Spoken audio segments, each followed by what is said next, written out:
Hello everyone, this is the Good Captain, and welcome to another tutorial video on the Midway Guadalcanal game system produced by Avalon Hill. This is the Battle of the Coral Sea Part 9. It's the end of the day on May 5th, and the Allies side has is Side A, so they'll do everything first. And I've studied the battlefield, and I've decided what I think is the best course of action, um, at least for the Allied player. So here we go. In the assembly step, we're going to create 2 more scout air units from each dive bomber unit on each carrier that hasn't yet done this. So we're just going to clone a pair of one-hit counters with the label scout on each of them, and then add those to each dive bomber, like so. Okay, and then we'll just reference the manual here. We'll create scouts O and P. Okay, and then we're going to launch every plane off the deck of these carriers. So we're going to have to do this carefully. Our launch abilities on each carrier are a 4, and we're going to spend one of each of those 4 on each carrier of those 4 to launch both sets of scouts for maximum range. And then we're going to launch both dive bombers from each carrier into the normal strike box. So they're all at reduced strength due to scout creation. I guess we can keep them in separate groups here. Why not?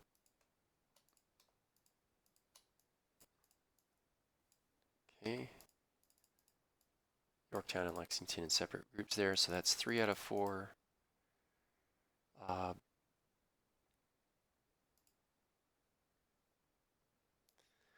then we're going to launch our fighters from Lexington into the high cap position, and our Devastator torpedo bombers will go into the max strike because we're now over the 4. And we'll do the same with Yorktown, except we've got 1 extra fighter group, and they'll go into the low cap box. Now, I'm going to just take a quick moment and explain why I just did all of this. First off, it's the end of the day. This is the last daylight day to fly planes, and frankly, we don't know where the Japanese carriers are, and since we're afraid that they might be close to us and we failed to spot them in the last turn, this is just a safe practice. We don't have to attack anything, we just want to clear the deck.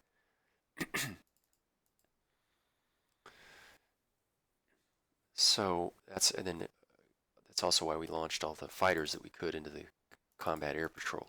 If we're to receive a strike today, we want to be defensive oriented. We don't have to attack anything that we might find, but we don't have the choice to not be attacked. So all our fighters go into combat air patrol,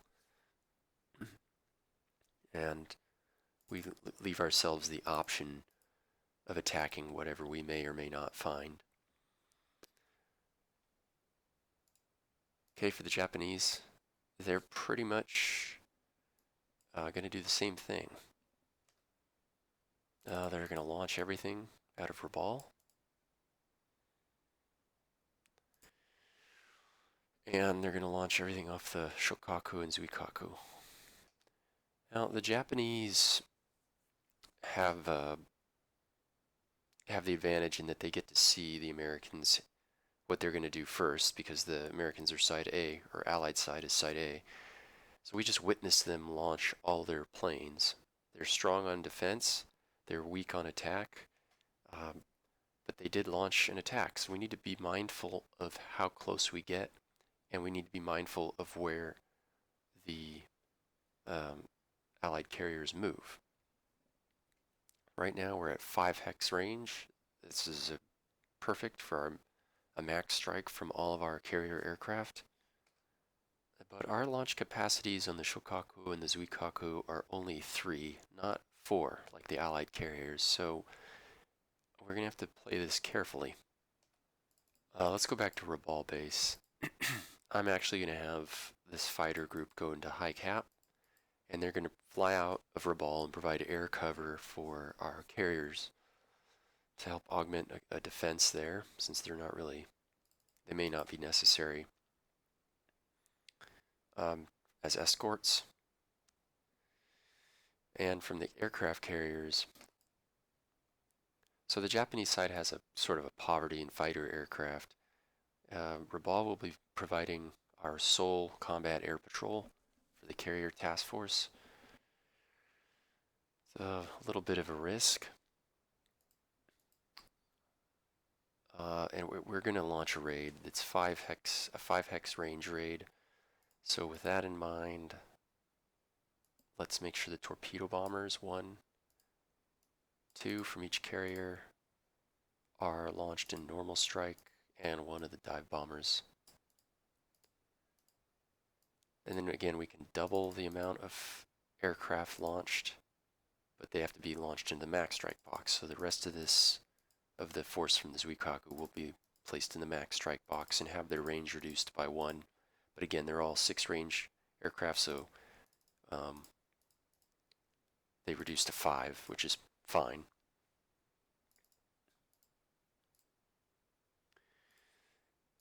And from the Shokaku, I'm going to blink here and actually launch. Oops, I'm putting them in the wrong boxes. I'm going to launch 1 fighter group into the high cap box, so we can get at the American dive bombers if they do decide to attack us. We are moving within 5 hex range. They will be able to strike back at us, so yeah, we should put a 2nd combat air patrol up. And then the other 2 torpedo bombers will go into the max strike box from the Shokaku, and the rest of our aircraft will have their range reduced by being in the max strike box here. So there we go. These are still in the ready box for the time being. And we almost forgot little Shoho. Of course, we will launch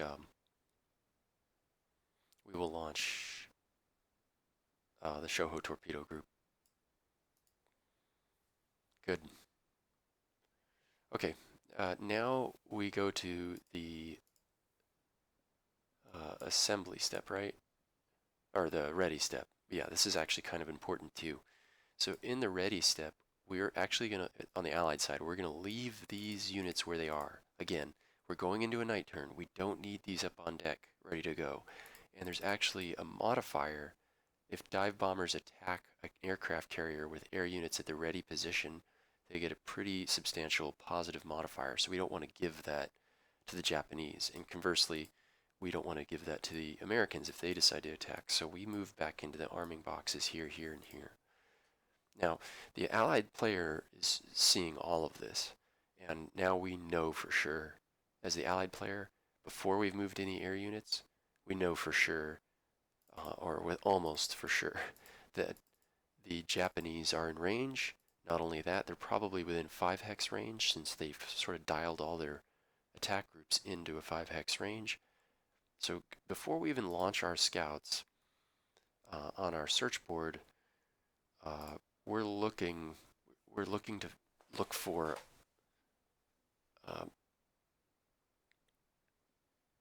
we're planning on finding something within 5 hexes of our location, but we have to do our sea movement first, don't forget.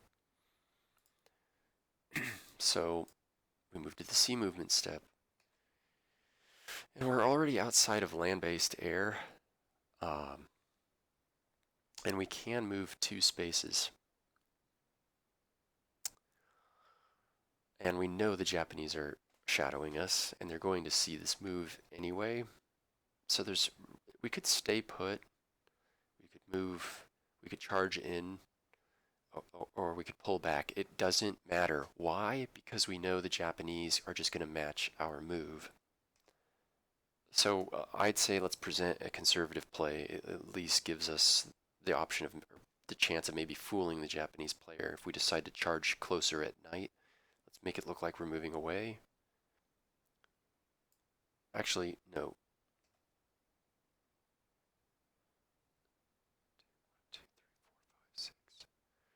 Yeah, we're just going to 2, 3, 4, 5, 6. Yeah, we'll move backwards one space. Okay. And why did I do this? For our scouts to be able to cover. So we searched the E column and the F column. On this turn, we're going to search the G, H, and I columns out to 6 hexes from this current position. And with our, if we don't find it with those 3 main scouts, our 4th scout will just either search the J column or might go to EF column. I'm not sure yet. But either way, we report this to the Japanese player because they declare a shadow. Okay. And then we move to the air movement and search step.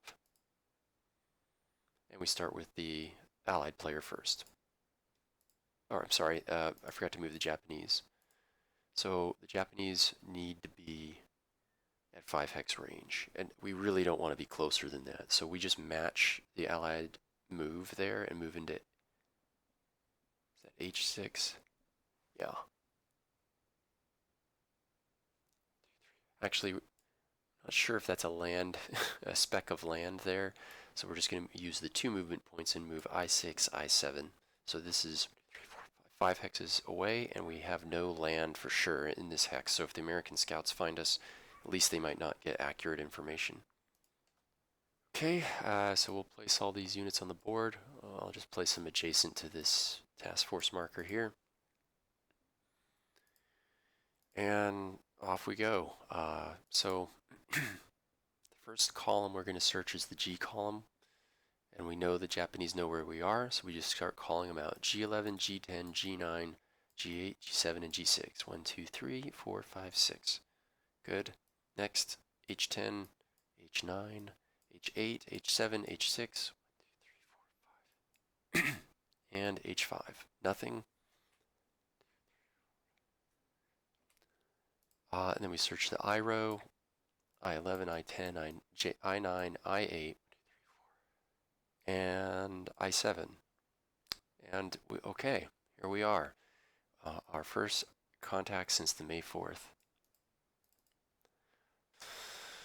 Okay, first we declare, the Japanese player declares that they have a combat air patrol. And, which they do. Even though Rabaul is not yet in position, it's one of the disadvantages of going second. You can't do your air movement before the allied player does. So their scouts might get away. But anyway, we launched the Shokaku's combat air patrol. So Japanese roll a dice. Click.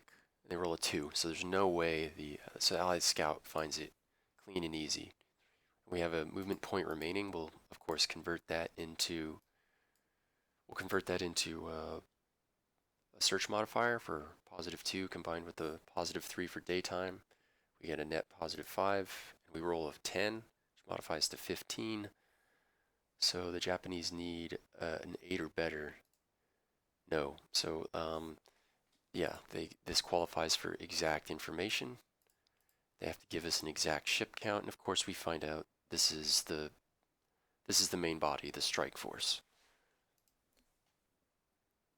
Now, just to be thorough, I would send this final scout just to take another look up the China Strait again to make sure there's no transports. 1, 2, 3, 4, 5, 6. This solid green bar here means it's impassable by naval units, so there really is sort of a narrow channel here. and we find out there's nothing there. So this was a perfect search phase for the Allied player. And now we can deduce, just by looking at the Japanese operations card, that there's likely going to be two very powerful combat air patrols. And not only do we not have fighter escorts as the Allied player, but we don't even have the range, even if we had attached some escorts, they would be left off in the fourth hex, unable to go the range. So we have to make a decision right now as the Allied player, that the Japanese player doesn't get to see right now, right away, but it doesn't really matter. Do we want to send our reduced strength dive bomber squadrons up against two full strength combat air patrol Zero squadrons and try to do some damage to the Japanese? We do not hold the free roll marker. We know we're in range of the Japanese assault, and just the main question is, do we think we're going to survive this onslaught in a condition well enough that would make it that our attack in the future would be better then as opposed to now? Should we hold out or not? All right, so after consulting some of the charts and player aids in the general magazine, there's a roughly, well, it's not a roughly, there's a 50% chance the Rabal-based air group will flip or destroy one of our dive bomber groups in the condition they're in, and there's a 45% chance that the Shokaku fighter combat air patrol will do the same to a separate group. So it's likely that we're going to suffer 25% casualties to our bomber force before it even goes, before they even push over on their dives. Very likely. But even in that situation, whatever survived would would almost certainly wreck one of the Japanese carriers, or it would have a good chance of sinking one of these big Japanese carriers here. So, even though we don't have the free roll marker, just judging by what's coming at us, I'm just not sure that we're going to have both flat tops as the allies at the end of this turn. That is a lot of firepower heading at us. Even if we... The thing is, the argument against sending out the strike and for survivability as the allied player is the anti-aircraft doctrine, which we'll get to in a moment. But just suffice to say that allied anti-aircraft doctrine was better, I guess you could say, than the Japanese. The Japanese ships were ordered to do their own independent radical maneuvering, whereas Allied ships were told to tighten up on the carriers and provide anti-aircraft protection to them as priority. So it's reflected in this game. We haven't gone over it yet. You'll see it soon.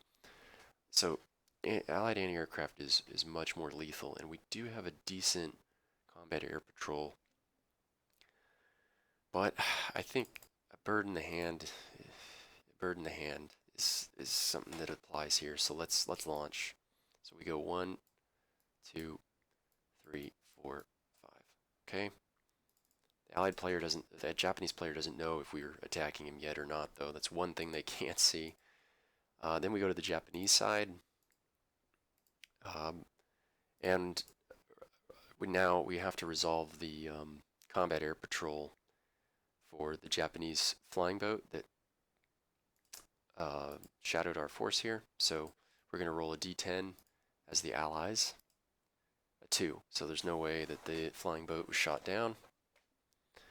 And there's no need for these other boats to patrol at all or to scout at all because we have 100% accountability of the allied fleet.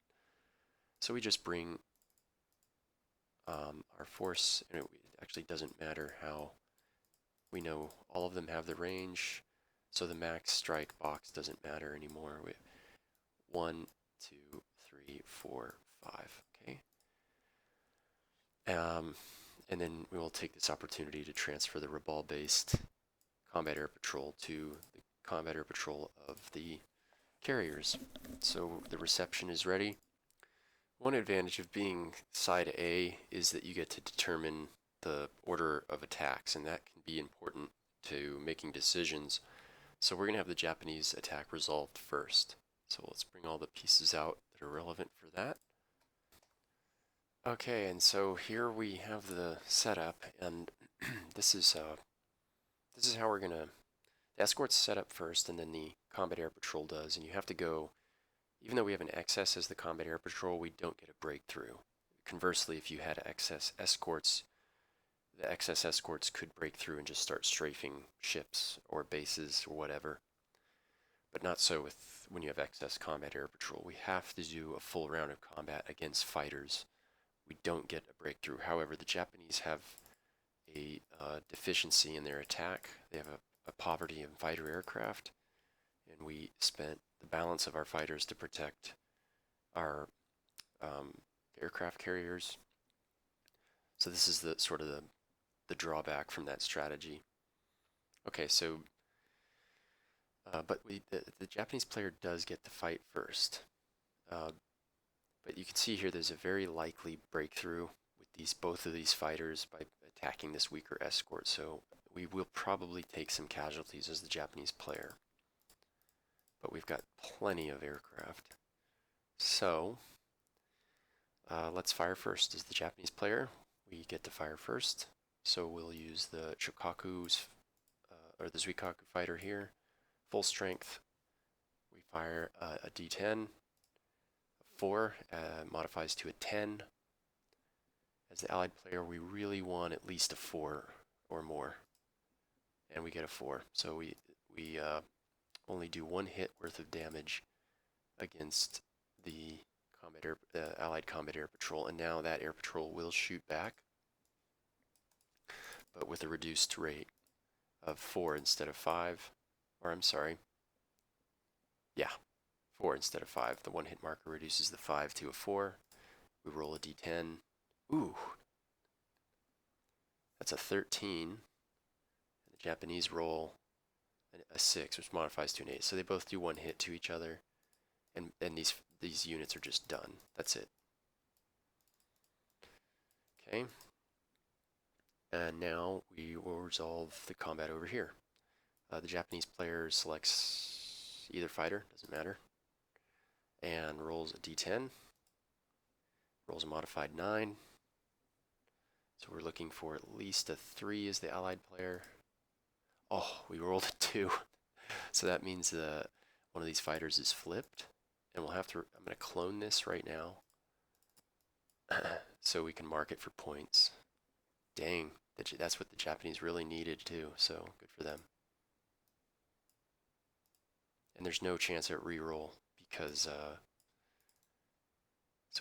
there's no chance for a reroll because the Japanese now control the free roll marker. So let's label this 27. The allies will get to fight back now. They still might be able to secure a breakthrough.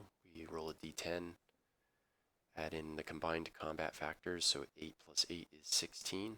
8 is what we rolled, and the combined factors are 8 is 16, and now the Japanese roll a 3. Yeah, they're destroyed. And these fighters will break through and fight against the Japanese bomber force. But first, let's mark the casualty. Go to the allied player's side and label up. So both sides did some damage to each other in this air combat, equal damage. Okay, which is about the best the Japanese could have hoped for. But now we go into the only time there's a round 2 of air combat is in the situation that we just had here, where the combat air patrol breaks through and goes for what is very obviously going to be the torpedo bombers with the highest combat factors. These guys over here have an attack factor of 7, so we engage in one more round of combat apiece. So first we have the F2 2F2 will fire. We roll a d10, 5, add the 5 combat factor, that's a 10, so the Japanese player rolls a 7. They take a 1 hit on 1 ST because they had a modified 8, still less than the American 10, but not twice less, so just take a hit. Now the other reduced strength fighter here rolls d10. Pretty lousy 6. If the Japanese roll a 5 or better, there's no damage. Oh, and they rolled a 1. This is, yeah, that's 3 times as much exactly. So this whole torpedo unit will be destroyed unless we deploy the free roll marker right now.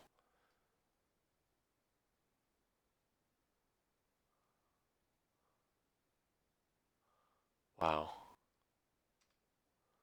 I'm going to do it. I'm going to pull the free roll marker. That should not have happened. Yeah, there was a 15% chance of that happening, utilizing the player aids from the general magazine. Yeah. Okay, so let's swap the free roll.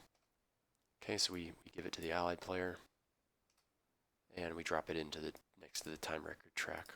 Okay, the combat is now re-rolled, the whole thing. So the American player rolls the attack, rolls a 2. That's much easier. Okay, so we have a modified 5.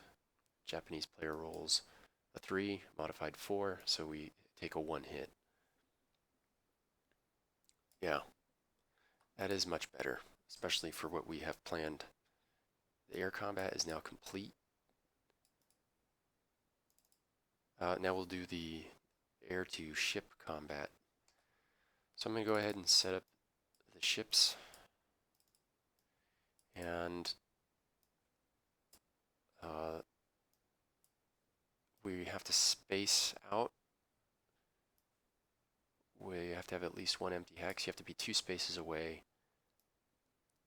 from the nearest ship. You'll see when we get to the Japanese, it's a bit different with the Japanese.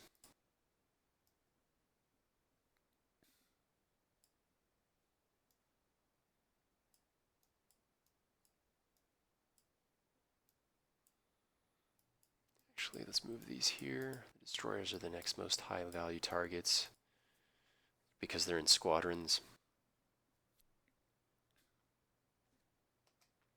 Yeah, so this will be the final setup. And now the Japanese player gets to designate how they want to attack. And we're going to split our attack. We're going to put 2 dive bomber squadrons apiece over each carrier. Okay, and then we're going to do hammer and anvils on both of them. And a hammer and anvil, or an anvil attack, sorry, not a hammer and anvil. We are going to, yeah, we're going to,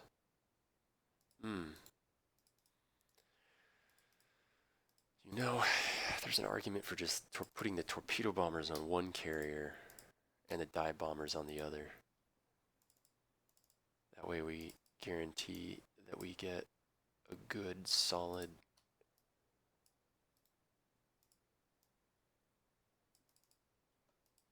yeah, we're gonna go, whoa, like this.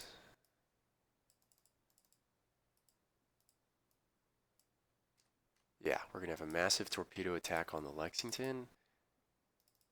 I expect we're gonna take some losses from the anti-aircraft fire, and we're gonna do a massive dive bomber attack on the Yorktown. Yeah, let's see if we can end this in one go. Okay, now anti-aircraft combat. Each Japanese attack group can only be attacked once. So if we're going to attack it with more than one ship, we have to combine those anti-aircraft factors. So the most vulnerable torpedo groups are on the side with the most torpedo groups there. 3 instead of 2 on this side. But these 2 are weaker units compared to the, yeah, so there's a lot to consider here. Sorry, this is actually an inferior setup. Let me change a couple of things just to get more anti-aircraft fire over the actual targets that matter. Yeah. Yeah, American carriers are 30 points, but boy, this is, if I'm the Japanese player, I'm lamenting at the amount of anti-aircraft Yeah, this is pretty rough. You know, let's just make sure we get one. We're gonna clobber the Lexington. We just want to make sure that thing goes down. Yeah, yeah, and then we can avoid a lot of anti-aircraft fire as well. Okay, so all right, here we go. So I'm gonna try to do this. Here's a tactic. I'm not gonna combine any firepower. I'm gonna bank on dice. Well, lots of dice. So we actually have 9 ships that have targets that they can shoot anti-aircraft at, and there's actually 9 Japanese targets. So somewhere in there we'll do some considerable damage. I think this is a better strategy rather than trying to. One other strategy is to focus fire and destroy these two torpedo groups so that they can't get the bonus. But I'm going to write off Lexington. I think she's going to sink. And in that case, I just need to do as much damage as I can to the Japanese and fight on with Yorktown. So we'll open this with Astoria shooting at this SHT torpedo bomber. Yep. So we'll roll a d10. It's an 8. We add 2. Becomes a 10. And the Japanese roll a 10. So that one rolled a modified 11. So that torpedo group is fine. The Chester will now fire at the next. That's 1ZT. We rolled a 1. It modifies to a 3. So unless the Japanese roll a 1, there's no damage to that torpedo group either. So starting out pretty poor. Okay. Minneapolis will reach out and, again, the anti-aircraft guns have a range of 3. So 1, 2, 3. We're going to shoot a dive bomber group. So we roll a d10. Good. We have a 10. Adds up to a 12. We'll start with the top dive bomber group. Roll a d10. A 3. So wow, this actually wipes out the dive bomber group, and there's no chance for free roll. So again, I rolled a 10 as the Allied player, which modifies to a 12, and I rolled a 3 as the Japanese player, which modifies to a 4, and 3 times as much wipes out the unit. So this is gone. I'm going to put 1 hits in front of all the ships that have fired, just to keep track of what's fired. And then I'm going to casualty this one. So that will be 18 points now for the Allies.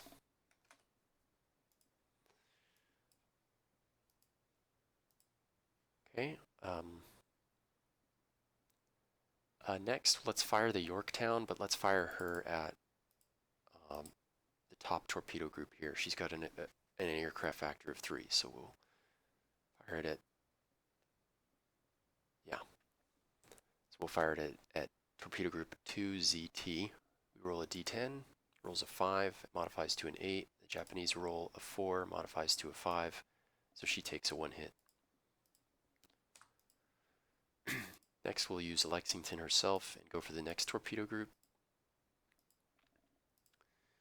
Against a 1 ST, so we'll fire a d10 and add 3. We make a 12. And the Japanese side rolls a d10 in defense, and that's a 6. So that's twice as much. She will flip, have the 1 hit marker removed. And we'll clone this for the time being and add another point to the Allied pool. We're up to 19 as the Allies. It's climbing. All right, and then Portland will fire at the final torpedo group. Rolls a d10, adds in. Wow, they're rolling well. Allies are rolling well here. 8 add 2 is a 10. Japanese have a modified. Oh, it wouldn't have changed anything, but it's actually a 0 because the 1 hit marker reduces the defense factor. Actually, uh, according to the rule book, actually, anytime you're modified to a 0, you are bumped back up to a 1. So we played it right, and yeah, they'll increase to it. So this attack had the Portland shoot 2 anti-aircraft factors modified up to a 10, had something with a defense of 1 modified up to a 9. So this increases the hit to a 2-hit marker. Okay. Okay, we got 3 shots left. 3 dive bomber squadrons. So Chicago, we roll a d10, and it's a 7, modifies to a 9, and the defense rolls a 3, modifies to a 4. Oof. Dive bomber group is flipped. Clone that. Add another. See, this is part of that strategy, anti-aircraft strategy. Just spread them all out, and you'll increase the chance for a catastrophic event rather than grouping them up. Okay, New Orleans shoots at the next dive bomber. 5 modifies to a 7, and the Japanese roll a 3, which modifies to a 4. They take a hit. And finally, Australia. Yeah, I don't need these 1-hit markers to keep track of what's fired. This is the last ship against the last air group, the Japanese.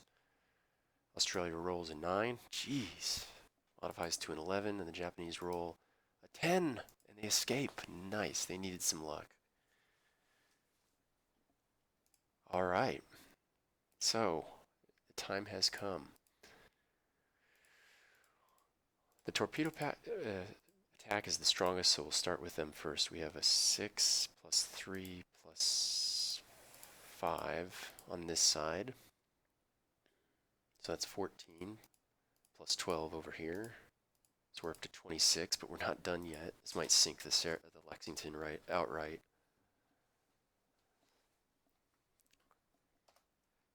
So the torpedo attack will qualify for an anvil attack and get a +3.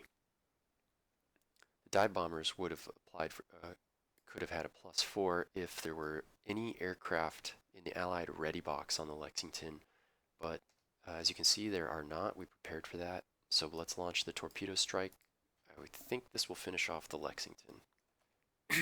Alright, so when I count this up again, comes out to 26. Then we add 3 for the anvil attack, which makes it a 29-point attack. So even if we rolled a 1 and the Allies rolled a 10, the Lexington is going to be at least flipped. So yeah, looks like we're going to bag this 30-point aircraft carrier for the Japanese. But here we go. Okay, the Japanese roll their torpedo strike. This is a big roll. Here we go. They roll a 2. Ooh. So this puts the Americans in a position where they might not lose it outright, at least not right now. Depends on what the Americans roll here. So let's see, we rolled a 31. So we want an 8, 9, or 10 as the Allies. And they rolled a 10. So the Lexington flips to its damaged side. She's not sunk. Wow. We now go to the dive bombing attack. And this matters. This really matters. The defense factor has been reduced by 2. And if she flips again, she's sunk. So this is pretty dramatic here. The attack is much reduced though. This is 5, this is 4, this is 3. So we have a 12-point attack with no modifier other than what we roll. We roll an 8. That's a 20. So she's sunk. Unless she rolls a 10. The Allies will roll. And they roll a 1. Okay, so this might be grounds for a reroll. If we can save her, that would be huge. Let me pause and consult some of my charts. Yeah, if we did, we're banking on a 25% chance of saving her. Yeah, it's just not worth it. There's no point. I mean, well, is there? I mean, Yeah, there's a lot riding. If we manage to capture that 25% chance as the allied player, not only would we save the 18 points of her being completely sunk, but the Yorktown alone is not going to be able to house all the aircraft that Lexington will have made orphans of. So we still have our strike against the Japanese to resolve, but I just don't see that being being massively effective. It might be wise to just go double or nothing. Yeah, so I've convinced myself to just deploy the free roll marker on a 25% winner take all. Boy, it would be big if we could dodge those bombs. Yep, I call it. So the Japanese will re-roll their dice. That is manageable. So this 12 instead becomes a 15. So we're in range to... We need to not be even flipped though. So what we're looking for is actually a 7 or better. Yeah. Okay, here goes. We missed. It was so close. But Lady Lex goes under the water. So we'll flip her back over.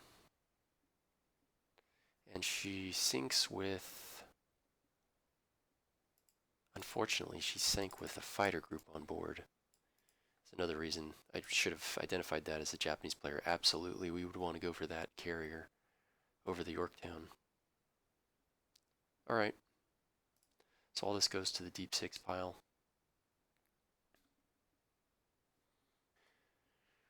Now, there's some argument over whether this created scout should count as a point. My answer is it doesn't, and that the parent unit is the only real unit in play. However, scouts are worth points, so there's an argument. There's an argument for that. It should count, but given that those scouts can fold back up into their parent unit, I just play like they don't. So this Lexington is worth 30 points. This fighter group is worth 2 points, so they up it by 32 to 59. Wow. Okay. So that's it for the Japanese airstrike, and now we'll resolve the American airstrike on the Japanese. Okay, so it's pretty straightforward. We 1-0 will pair off against one dive bomber apiece and let fly. So we'll start with Rabal's really amazing +7 modifier.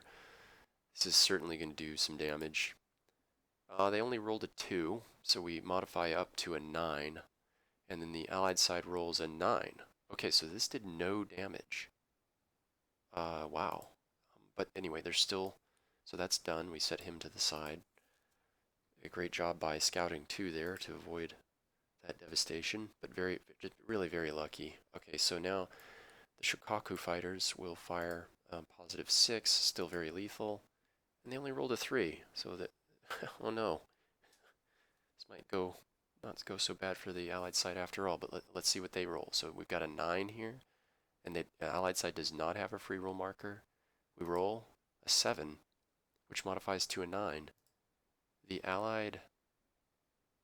Wow, the Japanese fighters completely failed to do any damage. I'm shocked. There is an argument for the free roll marker here, but again, it's like a coin flip, a 50-50 coin flip. So finger on the free roll marker here while I determine with these player aids that I have from the general magazine what the odds are of 4 full strength or nearly full strength dive bomber groups on one Japanese carrier. Yeah, after careful consideration as the Japanese player, I'm just going to hold on to that free roll marker. I'm appalled at how poor my fighters did against this attacking American unescorted dive bomber fleet. They should have done something. That was the Allies can count themselves very lucky. And then so then when I put my Allied player hat on, I'm extremely happy with this situation and really feel extraordinarily lucky. Okay, so I took a little pause and calculated everything up to this point.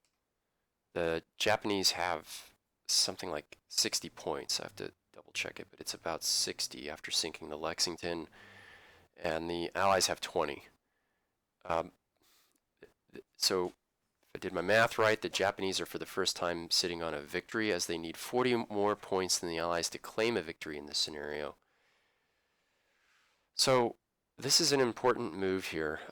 If we go for one of these larger carriers, we're going to be confronted with 16 points worth of anti-aircraft fire. So that's basically 4 4-point attacks. Uh, and I've kind of already made my decision, so I'm going to kind of justify this. I'm actually not going to go for the Shokaku or the Zuikaku, and there's a couple of reasons. One, I I don't want to miss I don't want to mess this up. Like, the Allies need to close that gap right now, and the best way to do that is to hit the Shoho. And the reason why is because, one, it has a weaker defense factor. Two, we cut down the anti-aircraft by about 25% from 16 anti-aircraft factors to 12. Yep. And on top of that, there's a fighter group below decks along with that scout. So that's a positive 3 kicker. So the Shokaku and the Zuikaku are each worth 27 points, 28 with those scouts on board if we sink them. And the Shoho is worth 15 points, but it's worth 18 if we sink it, and we have a higher probability of sinking it because there's less AA and less defense factor.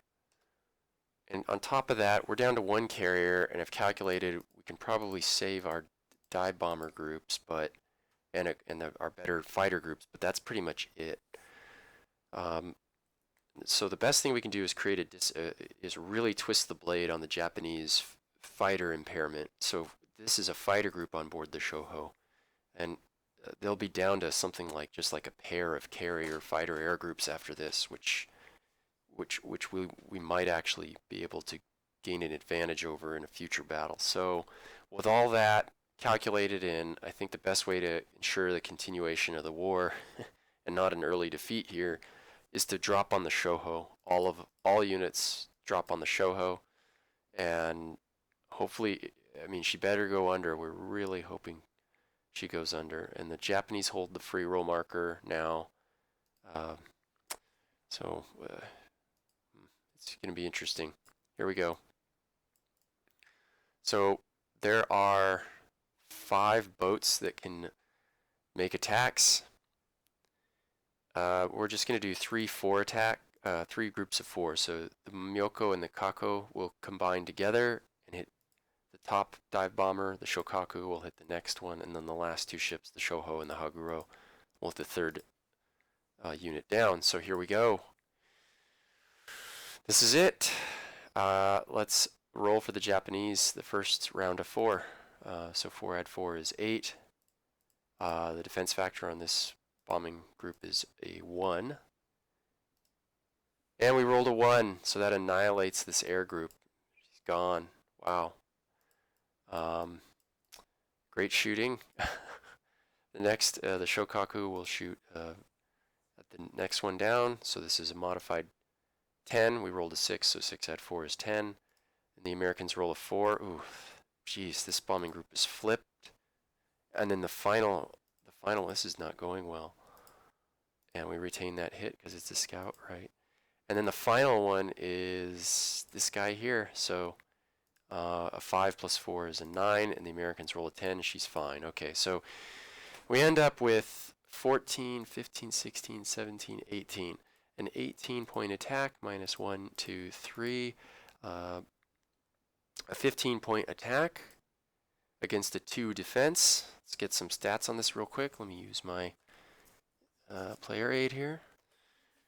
Okay, I've calculated the percentages. We have a 45% chance of destroying this ship, and we really need to. We took a little more casualties than I thought we would take on the dives in, but maybe the fighters didn't do as poorly as we once thought. So okay, here we go. American dice roll is a a terrible 2. So that brings us to Brings us to a 17, and the Japanese roll a 3, which brings us to a 5, and that sinks the Shoho. Let me double check all that. So that's 3 plus 6 is 9, plus 6 is 15. We rolled a 2, that's 17. And the Shoho will sink. The Japanese do hold the free roll marker. Let's take a quick look at this again here and see if we can't improve our position. So it's either take the sinking or have them re-roll a 45% chance. Yeah, you know, because I think it just because if we can force the allied player to miss this shot, yeah, it would be, especially with the casualties we just inflicted, we would be in a position of a victory here, and it would force the allied player to attack us at an extreme disadvantage.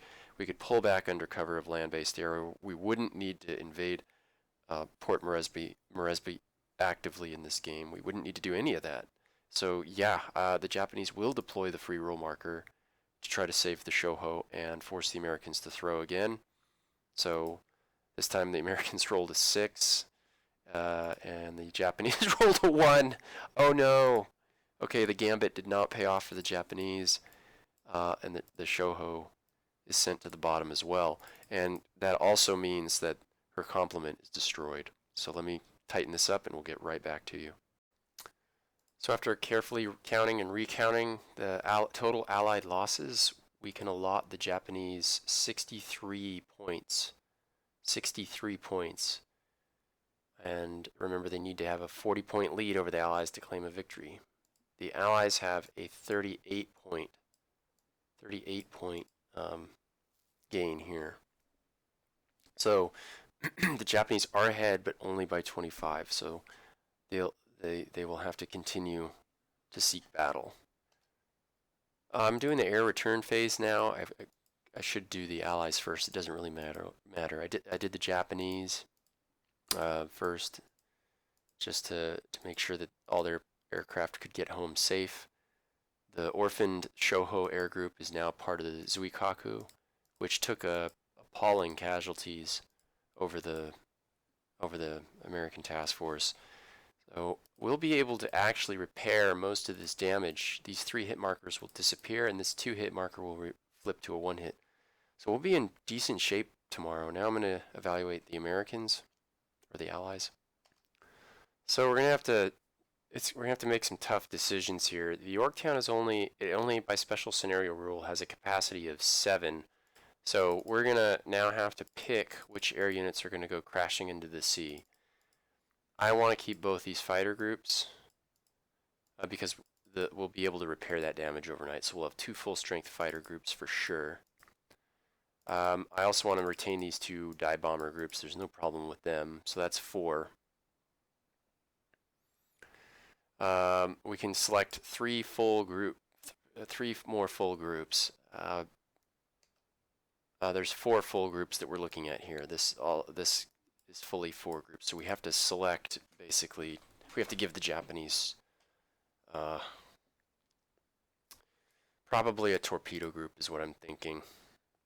1, 2, 3, 4, 5, 6, 7. Yeah, it's the least mission essential, and it's just the easiest. Yeah, that's a no-brainer. So again, due to capacity restrictions on the American aircraft carrier, we have to dump some of the Devastators into the ocean. So they'll go up actually to 65.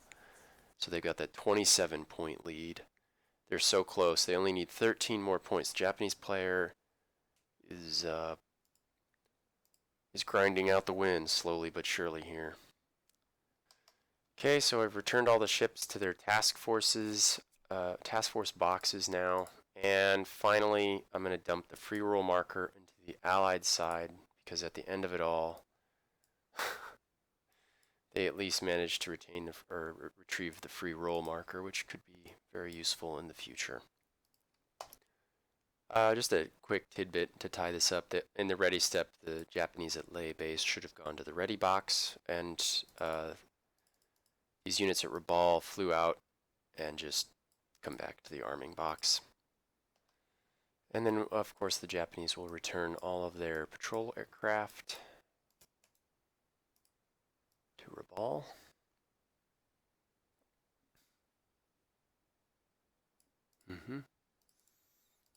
And the combat air patrol that was flying over the strike force returns as well. Okay, all in a day's work for the Japanese. Not bad at all. We sank a fleet carrier, we lost the light carrier. We still got a little more work to do, but it's shaping up to be a nice as long as we don't screw this up too badly. We might be able to get to Yorktown, but how to get it, I'm still not. We'll think about that in the next video. There's one other thing we need to do. We need to do a sub check. So both sides could have a potential to have a sub strike, or either side, I should say, not both. So the side A will roll first. That's the Americans. They roll a 6, and the Japanese roll a 1. So the Americans will activate a sub here. It's going to be this is going to be a tough. It's too bad we don't have full information on this, because with all these destroyers, it's a nasty modifier. That's 11 destroyers.